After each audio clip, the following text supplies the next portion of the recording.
Good morning, everybody. I love that. I feel the vibes already. That's what I wanted to hear. I was going to get you guys started with a good morning so that we can start this morning off right. So I'm super happy to be here and I'm super happy to speak with you guys. And I want to thank SANS for allowing me the opportunity to speak. And today I'm actually going to be speaking really about innovative approaches to offensive cybersecurity. However, I'm going to be talking about it with an AI-enhanced purple teaming approach. So please start getting your questions together because this is going to be a good one. And I have so much in store to share with you guys. So, of course, we're talking about, as I said, AI-enhanced purple teaming. But of course, you guys want to know, who am I? So my name, again, is Taylor Lee. I'm actually the CFO and CISO of Leswee LLC. My focus area is more so focused on advanced threat detection as well as compliance and risk management. So I'm here to talk to you guys a little bit about what I do and work with my SOC teams and how we actually get things done, working with industries from finance, energy to manufacturing. So let's get started, guys. Okay, so you're like, what are we talking about today? So first things we're going to actually be talking about are some of the roles of red teams, blue teams, and what is a purple team? Because purple teams are actually different whether you're at a large organization, medium-sized organization, or if you're even working with government. Then we're going to dive into some AI-driven tools, as well as tools that you can use with AI, as well as implementing different ways that you can actually implement purple teaming. So yes, you see some more agendas on this list, but believe me, we're going to dive in and you're going to have a good show. So why AI-driven purple teaming? So the reason why AI-driven purple teaming is most important is because we need feedback. Feedback is not given when working on a red team, when working on a blue team.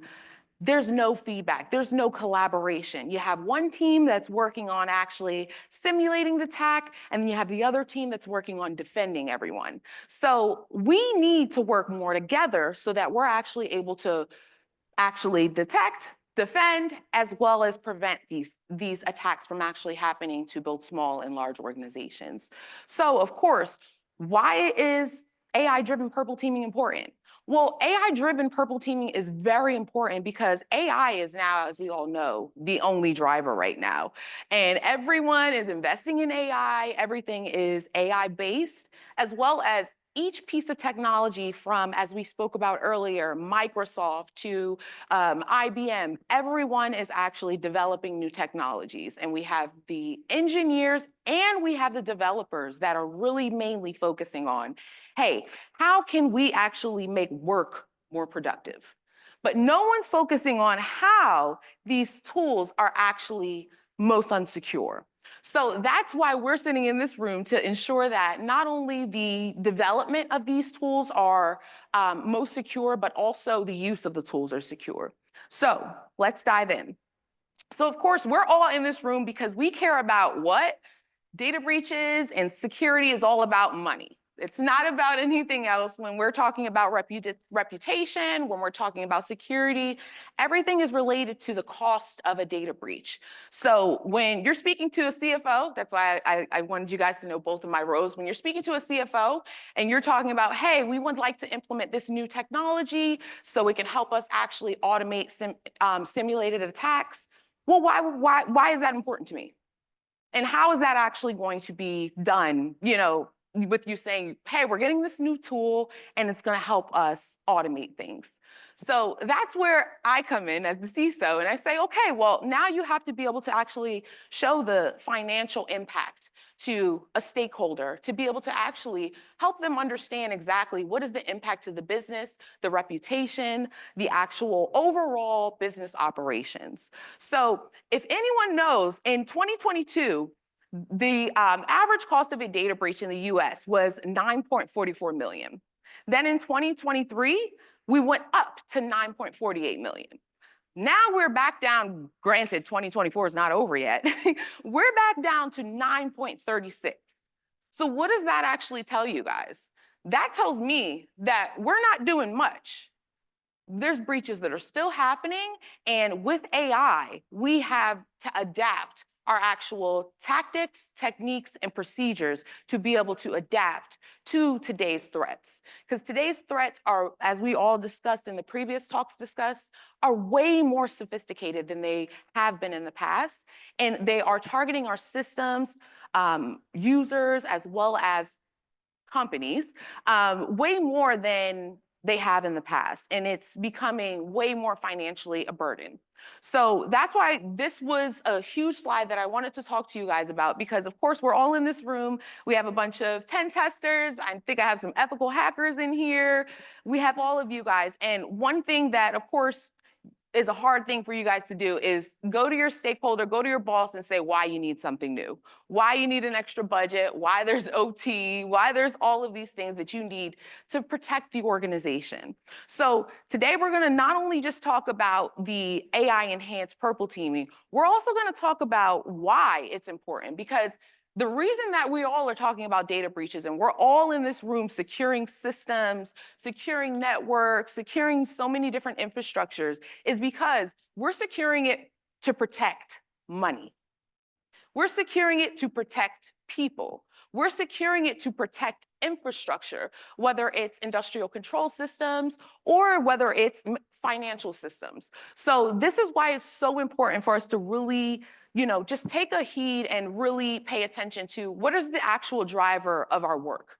And it is money. So now let's dive into the role. So of course, we're already security professionals in here, but also remember, I'm speaking to the people online as well. So this is very important for us to also all understand that even though we may be aware of what red teams do, what blue teams do, what purple teams do, and what cybersecurity is as a whole, the people that are trying to break into the industry have no idea. Nor do they have any understanding on how you got in, what you're even trying to explain to them. So this is why we have to be a little bit more invested and informative to the next security professional trying to, whether it's just break in or trying to transition into a different type of role. So I wanted to speak about the roles of red, blue, and purple teams so that we could dive a little bit more into why is AI involved in it in any way. So let's talk about red teams. So of course we know red teams are the ones who are simulating the attacks to expose weaknesses. Then we focus on blue teams. They're focusing on defending our systems, of course, and responding to threats. So how is your response time? Probably, dwindling down because of AI, because we have all these different, as the previous Amir spoke about, he talked about APIs. We're gonna dive into actually a little case study about healthcare API vulnerabilities and exactly how that is tremendously causing a huge issue, and actually how AI was a huge driver of that vulnerability. So back to the roles. So now we talked about the blue team. So purple teams, what do purple teams do? So my purple teams, they actually work both as red and blue teams. So they don't just work on the collaboration efforts and, hey, we're going to work on sharing information and providing feedback. We make sure that our purple teams train as red teamers and blue teamers. And the reason being is because we're dealing with modern day threats that have nothing to do with what you're going to school to learn. They have nothing to do with what you're learning at the quick course. They have to do with real life today issues that, unfortunately, the sophisticated malicious hacker, he does not care that you guys just took that last AI fundamentals training. He's already went above and beyond and learned exactly, I believe Amir and a few other speakers actually spoke about it, where they were speaking about that, the attacker and the malicious person is not going to care if you know what you're doing. They know what they're doing. They know what their intention was, and they know that, hey, I can use this AI and different tools to help improve this, make my attack time faster, and eliminate even having to use the middleman, which is possibly a third party or actually using, like I said, an AI system. So now, what's AI's role? So AI's role and this is a huge thing that's, of course, we're adapting to and we're getting used to. AI's role is to automate simulations. So one thing I always say is if you're not using AI to automate simulation attacks, conduct just, different scenarios that are actually happening in your industry. So particularly, we work with healthcare, finance, and manufacturing and energy. So particularly, if we're working with an energy sector or if we're working with an industrial control system, those are the things where we are going to want to automate simulation attacks because there's going to be a number of attacks that are going to happen in a very short period of time. And we are going to want to know, hey, what could that look like? And if you're not simulating anything, you have no idea what that potential threat today is going to look like. So really making sure you use AI as a role to, hey, let's simulate some of these red teaming exercises that we're actually conducting. And you can use it also to improve your detection time. So for the blue teams, hey, we don't have time to detect everything. The intrusion protection systems, intrusion detection systems, they can't detect everything, and not everyone is actually driven by AI. Majority of the ones that we're actually using, they are just now actually developing AI portions in it and integrating AI within them. So these are the different tools that you want to use to actually support your red teams, your blue teams, and your purple teams. So these are all the things you can do using AI to actually kind of automate these things, not eliminate your teams, but use it to help them actually get the job done and actually get it done to an extent that, yes, they may have not thought about how that adversary would actually go and potentially attack your system. But AI will. AI will be able to tell you potentially how that hacker would be acting in your system or would act against your app. For instance, let's talk about that we're referring to applications, mobile applications. An attacker could easily, whether it's through API, like we were talking about Plaid previously in the previous talk, where so many API credentials and endpoints and first points are going right back and forth. And there's no point of, hey, well, how do we know what the attacker is actually going to do? You don't actually know. Of course, we can assume, but like you said, you want to be very wary and really just keep your eyes open that anything can happen. All systems are vulnerable, so you want to treat it that way. So now that we know a little bit about that, we're going to dive into exactly, okay, so this slide's a little messed up, but that's okay, guys. So what does it say? It says, what is red teaming? So this is going to talk about a little bit more about red teams and what exactly is their role, and how they actually use AI. So red teams process really focus on reconnaissance, vulnerability discovery, exploitation, and exfiltration. So really what that means is the red team is focusing on, hey, they're acting as the threat actor. So you want them to really have the tools, the resources, and the actual scenarios on what that even means. Because right now, what's happening with a lot of companies, as well as government agencies, is they're using old scenarios and old case studies that are not relevant to today's threats. So this is why we want to use that AI component to help support us to be able to actually elaborate our attack surfaces and be able to actually really remediate any threats that are actually occurring from an automated standpoint, which is much easier than all of your teams actually physically having to go and conduct vulnerability scans and constant detection to ensure that the systems are secure. So as I said, you want to make sure they're doing reconnaissance, vulnerability discovery, exploitation, and exfiltration. And then you can use AI, as I said, to automate these. That is going to help you, one, reduce the manpower that you have, work hours, as well as reduce the amount of time that your red team is actually spending on actually performing these emulated attacks. So that's why it's super important for your red teams to actually have one of their goal and their process, as well as ensure that they're actually using tools that can support their work. So now let's talk about what is a blue team and what are their roles on actually working in your organization. So within our organization, we actually focus on more so the monitoring, incident response, threat hunting, and remediation.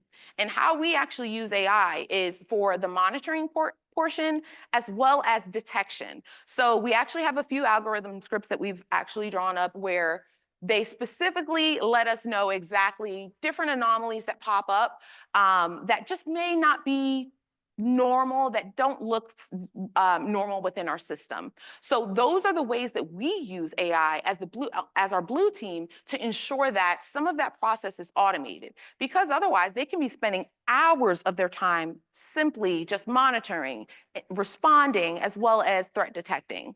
So this is the way you want to use AI to really include some intelligence into your blue teaming exercises, because really what their focus is defending your organization. So what you want to do with them is you really want to provide as much resources for them to defend as quickly as possible. Otherwise, you'll experience a lot of dwell and downtime. So, purple teaming overview. So what is purple teaming? Purple teaming is specifically simulating attacks, defending attacks, real-time AI-driven feedback, which shortens detection and response time. So of course, we're talking about purple teaming at my company, not specifically everywhere. So it also improves your collaboration and it improves response time. So why use enhanced purple teaming? Because these are the reasons that you could literally, everything that you're hearing from, hey, there's no collaboration between my blue team and my red team.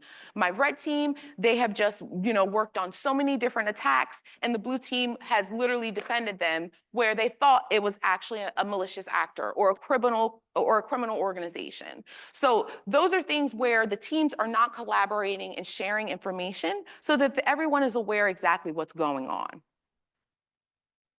So, of course, you guys want to know, because I know I have some teams in here, what tools should I even use? And what do you mean by AI-driven tools? So here are some tools that not 100% they are AI-based. However, you can integrate AI, you can use AI plugins that will help you actually reduce your workload, as well as help you really have a better output for as a SOC team member or as an executive member trying to share with stakeholders or other things. So it's super important for you to actually know what tools are out there that you can use for purple teaming. And this is something that I always recommend not only your purple team should use, but your red team should be using it and your blue team should be using it. Because as I said, our teams train on both. So not only does our red team train as a blue team, but they also train as a purple team. And it's important because we want everyone to have wide skill sets. And the reason being is because one team member may be able to find out something better than the next team member, versus that one team member may only be knowledgeable in one area.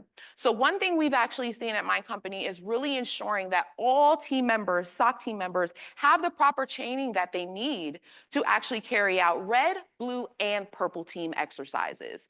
And the reason being is because it provides a much higher success rate on actually detecting, responding, as well as training those experts to actually understand what they need to actually be protecting today. Because as we said, today's threats are not like tons of years ago's threats. They were easy to handle. Now, they're much more sophisticated. As I said, we have AI, where they can easily figure out everything about you and create a whole social engineering attack that can literally decripple your system.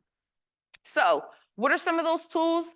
MITRE Caldera, we have Cobalt Strike, and we have Purple Sharp and Splunk Phantom. These are all tools that I highly recommend that your team should be using, because it's something that, one, for instance, Caldera, it can be used as an automated attack simulator. So what that means is, yes, they have some plugins. No, specifically, you can't use it to automate it directly on there. However, using different plugins and supports, as well as crafting your own scripts, does support that efforts. As well as we have Cobalt Strike, where it has advanced threat emulation with some AI pieces to mimic APTs. So that's really going to help you with using different types of technologies to handle advanced persistent threats. Now let's talk about Purple Sharp. So Purple Sharp is an AI-driven tool for adversary emulation. There's another tool that just came out that I wanted to speak with you guys about. I want you to definitely look it up. It's called Purple AI. They are also another company that really is focusing on creating a technology that is strictly for purple teams. And it's for you guys to enhance your workload as a purple team. So then also I recommend the Splunk Phantom. It's the AI-powered SOAR tool, real-time incident response you'll get. That's something that's really important for especially people like myself. I need to know what's going on, when it's going on, as fast as possible, so that I can possibly approve something. As I said, I'm the CFO and the CISO, so it's very important for me to know both budget-wise and for me to actually know what's going on. So Splunk Phantom, for those teams who really want to get better at purple teaming, Splunk is something that I really want you to take heed to, as well as use all of the features. Because with a lot of these technologies, one thing I've noticed is a lot of red teams, blue teams are only using the basic features that they've learned in whether it's like boot camps or different types of quick courses. So this is something that you want to start utilizing a lot of what they have to offer, because they have a lot more to offer than we're actually using. So now, implementation, because of course we've been talking about it, but how is this even possible? So how is this possible? Implementing AI-driven purple teaming is actually fairly simple. Now, the hard part, I always say, is the training. So define objectives is going to be the first step. So what does that mean? That's going to be, hey, figure out what the critical assets are. What are the compliance goals? Do we have to follow HIPAA? Do we have to follow PCI? Do we have to follow all of those different things? And also, what is the threat landscape? So who could be the threat actors actually targeting our organization or targeting the company? So those are the things you want to first define before actually going on and implementing any type of AI-driven purple teaming. Because before you integrate any tools, you need to know, what are we going to need these tools for, so that we know what features we need to use, what questions we need to be asking before using these features, as well as exactly how we will need to configure it for us. So next up, after you actually find out what you need, you need to go find out, okay, well, what tools specifically work for my needs? Because a lot of companies, even though I provided many recommendations on the tools you guys should use, that doesn't mean it may work for you. It does work for us. So it's very important for you to find those use case tools that are going to work for your industry, going to work for your needs, going to work for your threat landscape, as well as that work to fit your critical assets, because critical assets are not always just digital. They're going to be physical, especially when we're talking about possibly the energy sector, healthcare sector, or finance. Things can get physical as well, because we're talking about physical infrastructure, data centers. We're talking about whole things. So it's very important for you to choose AI-powered tools, but very carefully according to what your needs are as an organization. So then also moving to step 3, what do? It's time to get to work. Now it's time to start simulating attacks, utilizing the tools that we've actually integrated within the company. So now that you're utilizing the tools that you just adopted, it's now time to move on to get that real-time feedback. Now we've brought it back to blue teaming and purple teaming at the end. So what does that mean? Now it's time to provide real-time feedback of, did these tools actually work? Because what's happening in a lot of organizations and even government is no one's going back to reassess, did the tools work that we actually put into place? So yes, we said go and get those AI tools that align with your needs, your threat landscape. However, we didn't say don't go back and test to see if this actually works and to see if it's actually going to fit for the infrastructure, the needs, and as I said, the threat landscape. So these are going to be the most important things that you really want to do, is make sure that that feedback that you're going to your team to get is actually tangible, where you can say, hey, well, did it actually help us detect faster? Did it actually help us detect anomalies? Did it actually help us, simulate that attack that that hacker could have penetrated our application or penetrated our system? So those are the questions you want to then go reevaluate once you went to the first one, which is define the objects. Once you've defined those objects, you want to make sure that you're going back to, hey, well, after we define those objects, did we even get feedback from the team to see if this was actually a feasible product to actually help us carry out the work? Otherwise, it may be a bad investment. As a CFO, I know. So now last step is continuous learning. This is the part that I said was super hard because in the cybersecurity industry, I've only been in for 6 years, for those who don't know. I have seen tons of work. And one thing I've seen is the major pain point is no one's willing to continue to learn. Yes, we're willing to learn, but we're not willing to continue to learn. And what that continuous learning means is learning something new. Not learning something that you're used to, but going in to learn something new that you're not actually acquainted with, that you're not actually comfortable with, because those are what the attackers are doing. They are actually, working on and doing things that, no, you weren't. You're like, no, I'm not going to that AI class. I just told you I'm a red teamer. What do I need to go to that class for? We don't even use AI. Well, guess what? The threat actor is. So this is why it's super, super important for our teams to really start conducting continuous monitoring and continuous learning to ensure that not only the tools that we are investing in at our companies are actually, working, but that our teams are actually able to use them. Because what's happening is a lot of teams that we work with, a lot of companies that we work with, these teams, red teams, blue teams, purple teams, they have no idea how to use the tools. They're only using a good 15 to 20% of the tool's capacity. And how beneficial is that if you're paying 100% for the product? Would we say that's good or bad? Okay. So, I mean, so that's something that we all want to, look at as, of course, we're not all in the executive roles, but we are in the roles that we have to speak to executives. And the thing about that is if we're not able to relate exactly what's going on, we're not able to relate either why we need something additional, possibly a new tool, or why something may not be working. So, as I said, it's super important for continuous learning, and continuous learning just doesn't mean learning what you know. It's learning something new, and that makes you a little bit uncomfortable. So, this is a few steps that we give to actually implement AI-driven feedback to really ensure that not only you're getting feedback from your team, but you're also utilizing automated sources, artificial intelligence, to provide those different feedback that you're not actually seeing, because we're humans. So we're not going to see everything, okay? But sometimes AI is, and believe me, AI is not going to see everything either. I'm not saying it's perfect, but what it can do is it can make our job a little bit easier, and it can make it actually make us work better, because it allows us to have a little bit more support to carry out our work.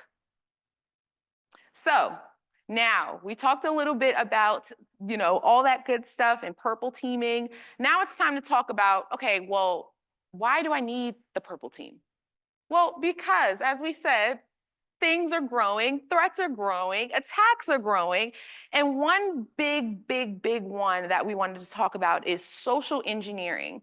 So social engineering attacks are actually happening constantly, and they are just continuing to threaten our cybersecurity landscape, from the finance sector on down to healthcare. So one thing that I wanted to actually speak about is there's an amazing conference that hackers at the DEF CON 2023 conference, they actually manipulated 8 AI chatbots to bypass guardrails and reveal sensitive data. And this actually led to a huge hiccup, but it was cool because it was actually a purple team engagement that actually found this out, and that they were actually doing this. So in the challenge, they actually saw that 15.5% of attempts successfully manipulated the AI models using social engineering tactics. So this was just one way that AI was used in a purple teaming experience to help literally manipulate different models. So this was literally a simulation, a red teaming simulation, as I would say, where they were simulating a threat, and they did it. So this is exactly what we're referring to. It's possible with the use of AI. So if the threat actor is using it, why aren't you using it as a company? Those are always the questions you want to ask. And same for government. Why aren't we using it as government? And the main thing is we have to train to know how to use it. Hackers are training hour by hour to ensure that they're able to understand, be on their toes, and to get in our systems. So we want to make sure that our teams are doing the same things and make sure that, all of us are still staying on our toes and making sure that, hey, we're testing out the latest thing too. We need to test out, hey, can we get in that system? Can we possibly manipulate the data? It's super important for our teams to conduct those same exercises, because if we're not conducting those exercises, we're only doing it in possibly threat environments, we're not going to get anywhere. So it's super important for us to also look at some of those social engineering attacks that are happening with the use of AI. And cool thing about this one is they use purple teaming to mitigate this thing. So what are some advantages for hackers? We did talk a lot about this today. So there's tons of advantages, but we're not talking about really what we're doing to reduce some of these advantages, because they're winning right now, guys. They are winning, okay? So we need to win more. So one thing I'll say is AI advantages, what are they doing with it? They are automating large-scale attacks, whether it's at financial institutions. We have solar wind attacks. We have so many attacks to our industrial control systems that literally carry out our day-to-day. Your drinking water, our recycling, so many different things that are being threatened by AI. So another one is enabled malware. So what does that mean? That means malware that was literally created with AI. Does everyone know you can go into ChatGPT right now and actually go and create a malware bot? Can I get a yes or no? And how many of us tried it? Raise your hand. Oh, I love that. Be honest. And how fun was it? Okay, so if it was fun for you, how much fun do you think it was for the hacker? And they actually were getting something out of it, because you were like, oh, I'm a white hat. I can't do this. So, how much fun do you really think they had with this? So, and believe me, I'm one of those too. I did it too. So I made a few pieces of malware. I even made a bot. So, we get it. So it's super important for you to think like a hacker, not think as the security professional. And one thing that I always do is every day I step into my job, I think as a hacker. I don't think as a white hat hacker. And it's very important for you to do that, because if you're not thinking that way, you're not defending. Simple. Because what are you defending if you're not thinking like them? Did we think about that? Just saying. So now, AI, also, what is another takeaway for hackers is going to be anything dealing with deepfakes. Of course, deepfakes have been a huge issue in the financial sector. So I'm not going to say in healthcare or anything else, but in the financial sector, a lot of the financial institutions and fintech companies we work with have experienced, I would say, a 10% increase in deepfakes. And it's just people going in acting as the CEO, acting as the CFO. I've even had someone try it to do to my CEO. So, and they tried to be me. So, things like that are really things that you are not going to be able to control. However, you can control your teams to actually elevate them and give them the tools that they need to actually take care of these threats. So last but not least, I want us to really think about the advantage that AI gives to hackers when it comes to quickly analyzing vast amounts of data. So a lot of my other colleague talkers came out and actually spoke about a lot of the different threats of, really making sure that, hey, are you guys even analyzing the data first? Because we have to start reviewing the data to see what vulnerabilities are in the visible data. If you're not just looking at that, looking at, as Yarden spoke about earlier, really just doing the documentation reading into the mobile application apps or into the features of a product helps you actually see what vulnerabilities there are. It's not always where we actually have to go into the system and intrude into someone's system. It's as easy as sometimes just doing a little bit of research. And believe me, that's how I started when I was about 21. And I was just fishing around, Google dorking, doing all types of weird stuff. And that's what got me into learning how to pen test. I didn't know that I was pen testing. I was doing tons of things. I had no idea what I was doing. So, and then I went to school for it and I realized, oh, I've been doing this all along. So that's something that, you know, as I always say, I'm not going to say I was a black hat because I wasn't doing anything malicious. But as a person who was just trying things out in the beginning and realizing that I was actually intruding into systems that I wasn't supposed to be, it's very important for you to think that way as a hacker. Because if you're not thinking as that hacker, it's very hard for you to actually defend the system or simulate an attack. Because you're thinking in the sense of, hey, well, I would only do this. Well, guess what? The attacker has gone above and beyond that. They could care less about that little part. They want the big part. You know, they want to tap in to make sure that they're able to get the credit card information, personal information, all of that. So that's super important. So we'll quickly talk about this healthcare API vulnerability. This is a quick one that I wanted to discuss because the previous speaker, Amir, he got a quick time to speak about it. And this is literally a healthcare API vulnerability that it was patched within hours because of AI, and it was found within hours because of AI. And this is something, it's very similar to what Amir spoke about. So I don't want to dig too much into it. You guys get it. Healthcare API can be a serious thing. And it was patched in hours, not weeks, due to AI. So that's what it could look like when you're using AI versus when you're not using AI, it could be much longer. So here goes my favorite. So Sandia National Laboratories, this is a case study, and I want you all to look this up. It was a really great purple team exercise that they did at CyberForce 2022. They had the red teams and blue teams collaborate to really actually target the Sandia systems. And it actually resulted in faster detection times, stronger defenses by over 40%, and expanded red and blue team communications. So what did they actually even do? It was really cool. They were actually just like hacking into their own systems. So that was the cool part about that. So I thought that was really cool to share with everyone. But this is a great engagement of where they actually used AI, and it was purple team exercises where they were 100% able to detect issues faster as well as respond to them faster.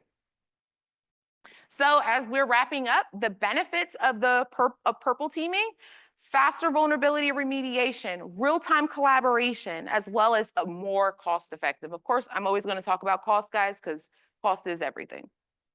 So as well as compliance. We all have to worry about compliance because, as I said, we come from finance, healthcare, energy. So compliance is a huge thing. AI does help reduce compliance regulatory requirements so much. It helps really detect, are you following it? Are you not? Especially for those who are in government contracts, any companies who work with government contracts, it's very critical for compliance to be at the forefront. So using AI-driven purple teaming does also improve compliance. So I got to speak about this a lot in the beginning, but I'll quickly say this. Please definitely speak with me offline if you want to know a little bit more about real training that's available. Especially, I wasn't able to add some AI training, but I do know of some.